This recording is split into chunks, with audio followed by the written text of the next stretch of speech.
Sebelum saya kisahkan tentang kisah Adam, tentu sebelumnya Allah subhanahu wa ta'ala telah menciptakan makhluk pertama namanya Arsy. Karena sebelum Arsy diciptakan tidak ada zat kecuali Allah subhanahu wa ta'ala saja. Baru kemudian Allah subhanahu wa ta'ala ciptakan makhluk pertama, dan itulah makhluk yang paling besar yang disebut dengan Arsy.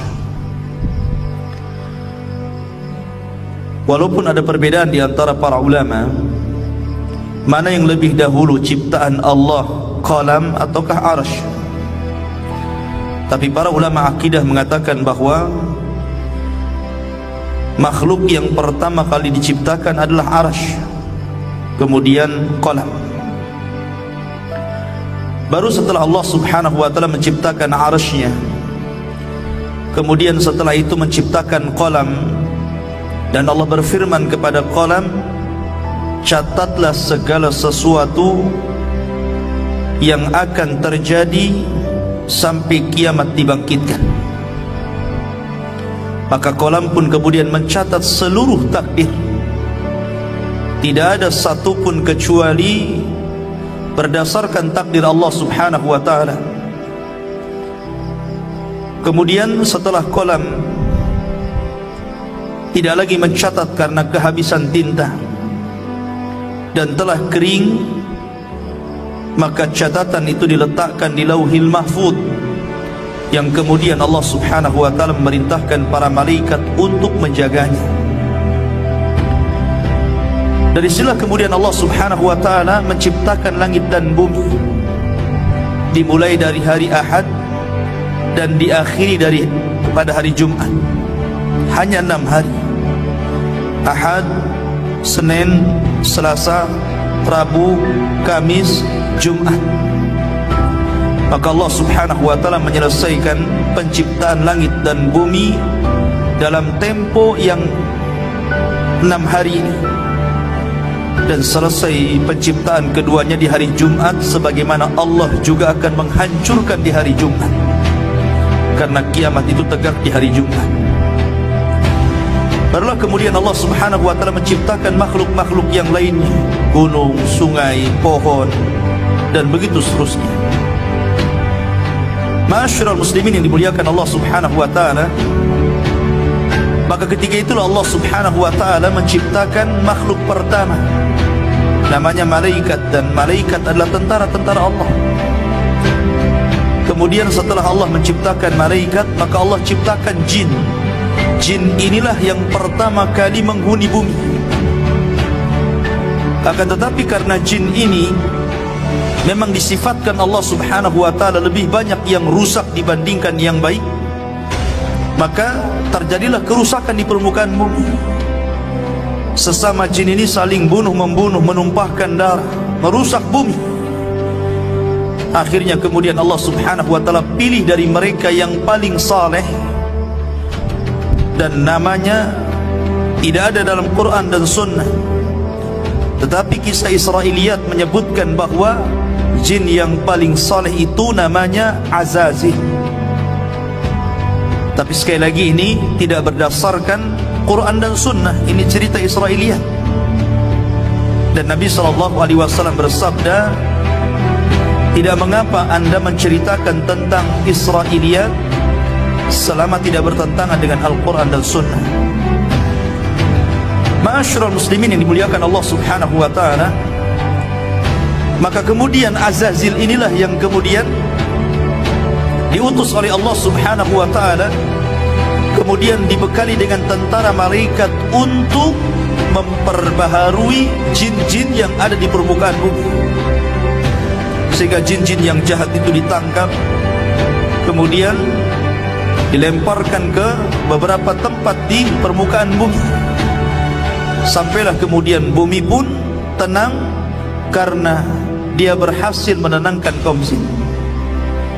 Dari situlah kemudian Azazil diangkat ke langit dan menjadi raja bagi seluruh kalangan jin, dan dia tinggal bersama para malaikat yang kemudian oleh Allah subhanahu wa ta'ala diberikan amanah untuk menjadi khazanatul jannah, penjaganya surga. Dari sini Allah Subhanahu wa taala memulakan penciptaan yang pertama, kisah Adam alaihi salatu wassalam setelah malaikat dan jin.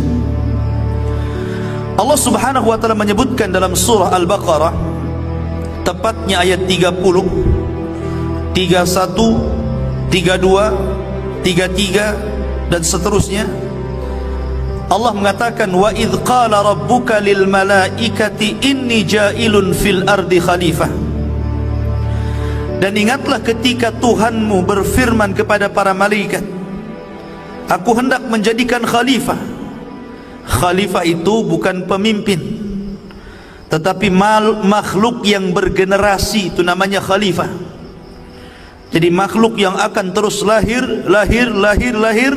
maka disebut khalifah. Yakhlufu ba'duhu ba'dah. Jadi makhluk yang bergenerasi itu disebut khalifah. Dan Adam bergenerasi sampai generasi kita ini. Maka di bumi mereka berkata, apakah engkau hendak menjadikan orang-orang merusak? Qalu ataj'alu fiha man yufsidu fiha wa yasfikud dima. Ya Rabb, apakah engkau hendak menjadikan ciptaanmu itu orang yang merusak dan menumpahkan darah di sana, maksudnya di bumi? Wa nahnu nusabbihu bihamdika wa nuqaddisu lak. Sementara kami, kata malaikat, makhluk yang senantiasa bertasbih, memujimu, membersihkan namamu. Maka Allah mengatakan, qala inni a'lamu ma la ta'lamun. Maka Allah berfirman, saya lebih tahu apa yang kalian tidak tahu. Sesungguhnya Allah Subhanahu wa taala ketika menciptakan Adam min qabdatin, dari cidukan tanah, di mana Allah Subhanahu wa taala ketika menciptakan Adam ini dari beragam macam warna tanah. Ada tanah yang berwarna putih, ada tanah yang berwarna merah, ada tanah yang berwarna hitam, dalam riwayat ada tanah yang berwarna kuning, dan ada yang bercampur di antara warna-warna ini. Dari sinilah kata para ulama, maka perbedaan warna-warna dari keturunan Adam alaihi salatu wassalam, karena memang bahan baku Nabi Adam sendiri dari berbagai macam warna. Jadi kalau yang kulit hitam, ya dari tanah hitam. Kalau kulit putih, tanahnya putih. Kalau kulitnya kuning, tanahnya kuning. Kalau kemudian belang-belang, ya mungkin campuran, kan begitu ya. Artinya bahwa Allah Subhanahu wa taala menciptakan dari berbagai macam warna tanah, dan itulah menjadi keturunan Banu Adam. Kemudian di antara tanah yang diambil untuk menciptakan Adam itu ada yang al-khabith, ada jelek tanahnya. Wa thayyib, ada tanah yang baik. Was-sahlu, ada yang mudah diambil. Wal haznu, ada yang susah. Dan ada yang bercampur semuanya. Dari sini pula kemudian di antara turunan Adam ada yang jahat, ada yang baik, ada yang keras kepala, ada yang muda, ada yang lembut, begitu kan? Jadi semua ini prosesnya kembali kepada proses ketika Allah menciptakan Adam alaihi salatu wassalam. Ma'asyiral muslimin yang dimuliakan Allah Subhanahu wa taala, di antara kisah pengambilan tanah itu, Allah Subhanahu wa taala pertama kali mengutus malaikat Jibril. Jadi Allah itu utus malaikat Jibril untuk mengambil tanah yang ada di bumi.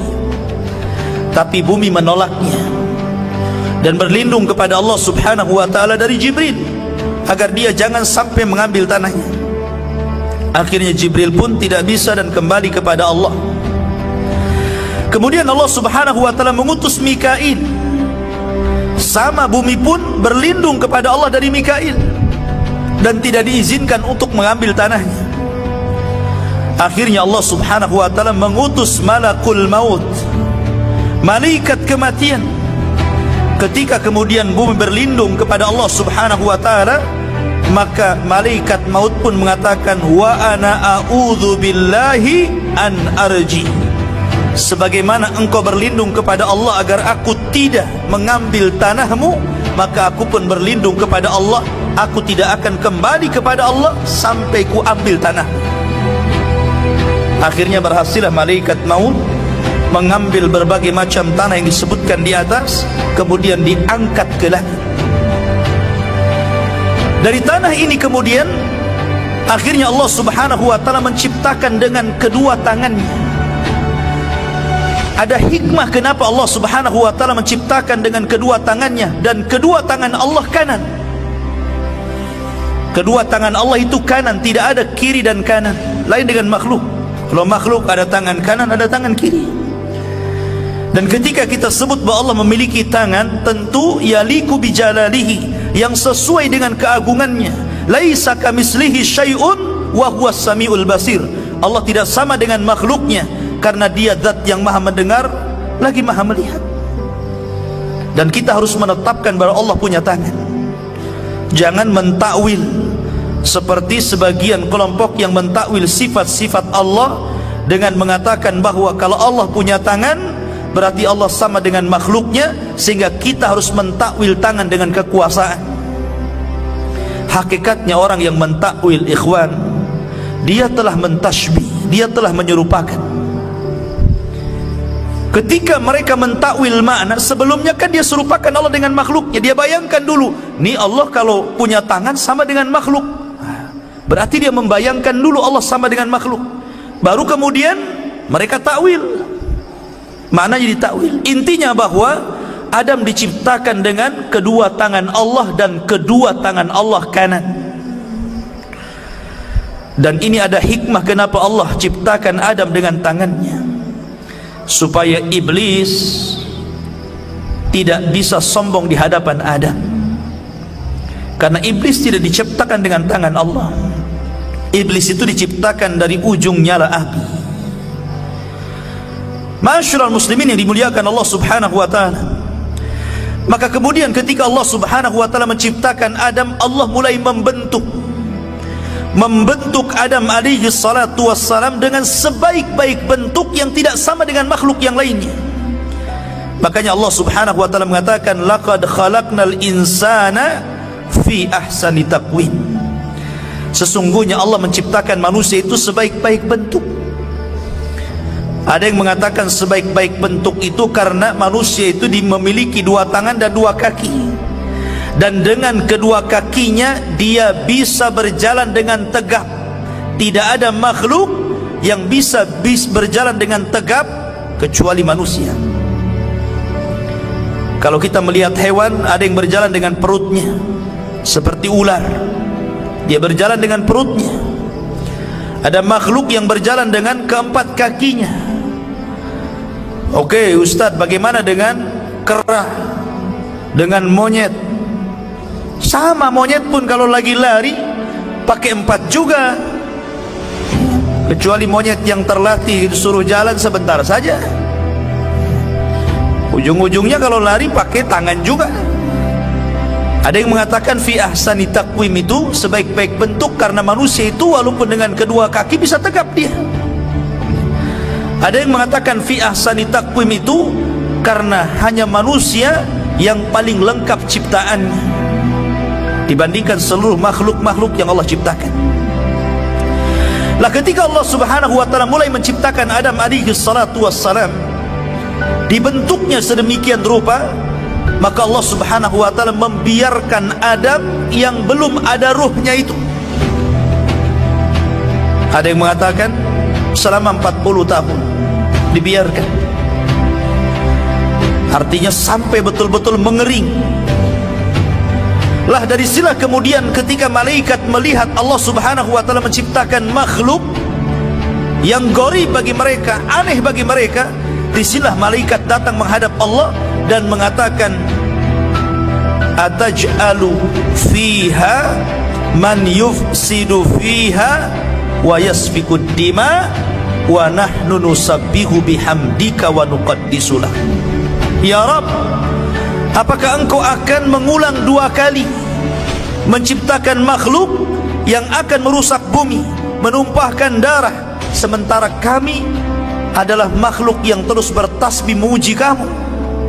Kenapa malaikat ngomong seperti ini? Karena malaikat punya pengalaman dengan bangsa jin.